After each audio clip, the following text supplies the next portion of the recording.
Hello সবাইকে, কেমন আছো তোমরা সবাই? আচ্ছা, বর্ষাকাল কার কার পছন্দ? আমার তো খুবই ভালো লাগে, কিন্তু বর্ষাকালের এই চুল পড়ার সমস্যাটা না আমার একদমই ভাল লাগে না। এই সমস্যা সমাধানের জন্য আমি ইদানিং কিছু হোম রেমেডিস ইউজ করছি। তো চলো তোমাদের সাথে শেয়ার করা যাক। ইউটিউব খুলে প্রথমেই তোমরা যদি সার্চ করো হেয়ার ফল সলিউশন বলে, তাহলে কিন্তু এই একটা জিনিস তোমাদেরকে সর্বপ্রথম দেখাবে, সেটা হচ্ছে পেঁয়াজ। হ্যাঁ, পেঁয়াজের রস আমাদের চুলের গোড়াকে প্রচণ্ড পরিমাণে স্ট্রং করে দেয়, সাথে নতুন চুল গজাতেও সাহায্য করে। আমার একটা টাইম ছিল যখন প্রচুর চুল উঠতো, তখন আমি এই পেঁয়াজের রস লাগাতাম গোড়াতে। আর তখন তো অত বুঝতাম না, আমাকে বাড়িতে মা ঠাকুমা ওরা বলতো যে পেঁয়াজের রস লাগা তাহলে ঠিক হবে। আমার ওই পেঁয়াজের গন্ধটা না ঠিক ভালো লাগতো না, তাই আমি লাগাতাম না। কিন্তু যখন দেখছি খুবই চুল পড়তে শুরু করেছে, তখন মা ঠাকুমার কথাটাই রাখা যাক, তো তারপর থেকে আমি না পেঁয়াজের রস লাগাতে শুরু করেছিলাম। আর সত্যি কথা বলতে চুল পড়া তো বন্ধ হয়েই ছিল, তার সাথে নতুন চুলও গজাতো, বেবি হেয়ার যেগুলো হয়, আর সেগুলোর জন্য আমার বিরক্তও লাগতো। তখন বাড়িতে মা বলতো, এই যে চুল পড়ছিল আবার চুল গজাতে শুরু করেছে, সেটাও তোর বিরক্ত লাগছে?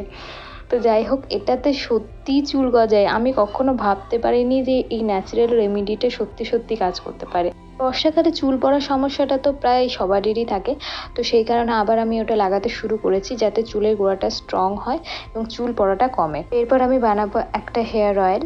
তো সেই কারণে আমি ওভেনের ওপর একটা বাটি বসিয়ে তার মধ্যে নিয়ে নিলাম নারকেল তেল, এবং তার সাথে অ্যাড করছি মেথি এবং কালো জিরে।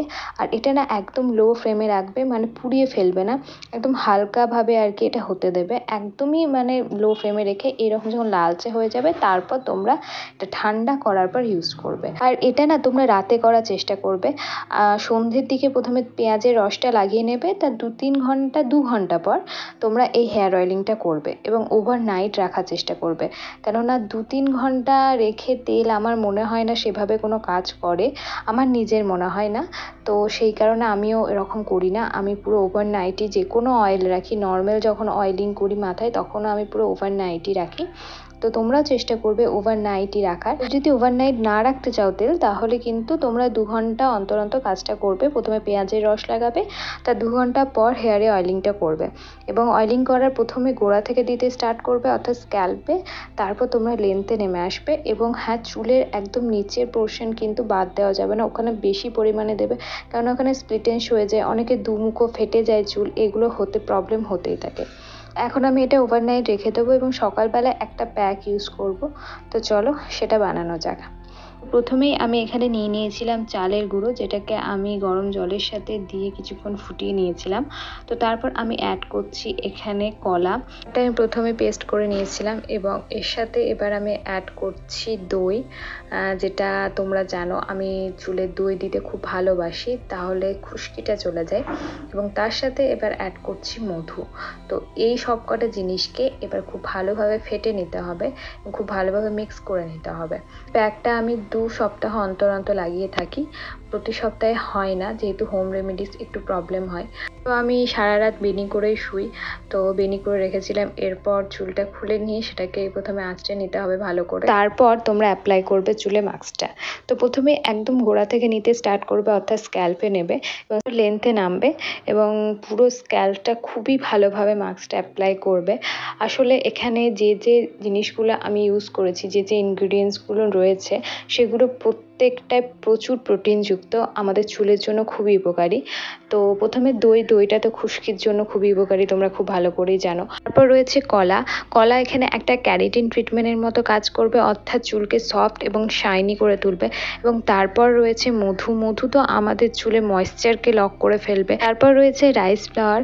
তো এর উপকারিতা সম্বন্ধে তো আমরা সবাই ওয়াকিবহাল, কেননা আমার প্রত্যেকটা ভিডিওতেই তোমরা যারা দেখো তারা তো জানো আমি রাইস ফ্লাওয়ার কতটা পরিমাণে ইউজ করি, আর এর উপকারিতাও প্রচুর রয়েছে স্কিনে তেমন চুলে। তো আমি চুলেও লাগালাম, এবং তার সাথে রাইস ফ্লাওয়ারটা একটু বেঁচে ছিল পেস্টটা, তো তারপর সেটা আমি মুখেও অ্যাপ্লাই করে নিচ্ছি। তোমরাও যদি গ্লাস স্কিন চাও, তাহলে প্রতিদিন তোমরা যদি পারো তাহলে রাইস ফ্লাওয়ার ইউজ করবে মুখে, প্রচণ্ড গ্লো এনে দেয় মুখের মধ্যে, এবং মুখকে প্রচণ্ড সফট এবং শাইনি করে তোলে। তো আমি এই মাথার যে হেয়ার প্যাকটা রয়েছে এটা 1 থেকে 1.5 ঘন্টা মতো রাখবো, এবং মুখে যে প্যাকটা রয়েছে ওটা তো 10-15 মিনিটের মধ্যে শুকিয়ে যাবে, তারপর ওটা ধুয়ে নেবো। এই তো আমার স্নান হয়ে গেছে।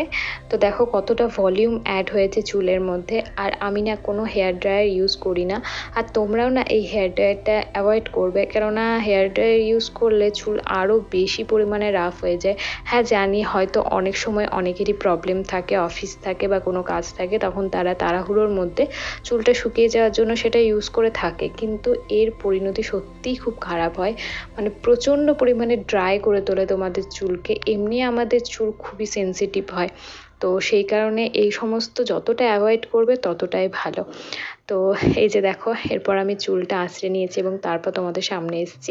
রেমেডিকে কিন্তু একটু সময় দিতে হবে, এরকম নয় যে পার্লার থেকে এসে যেমন আমাদের চুল হয়ে যায়, অনেকে যারা পার্লারে যাও স্পা বা ক্যারাটিন ট্রিটমেন্ট করাও সেরকম হয়ে যাবে, সেরকম এটা নয়।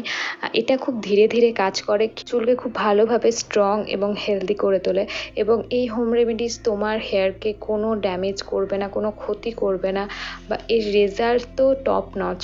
তোমরা যারা ইউজ করো বাড়িতে এরকম হোম রেমেডিস তারা তো জানবেই উপকারিতা। প্রতি সপ্তাহে যদি তোমরা এই ট্রিটমেন্টটা একবার করে করে থাকো তাহলে কিন্তু দেখবে তোমাদের নিজেরই চুলের কতটা পরিবর্তন এসছে। বিশেষ করে পেঁয়াজের রসটা তোমরা লাগাবার চেষ্টা করবে যাদের প্রচুর চুল উঠছে। চলো আজকের মতো এই পর্যন্ত, সবাই খুব ভালো থাকবে, সুস্থ থাকবে, টাটা।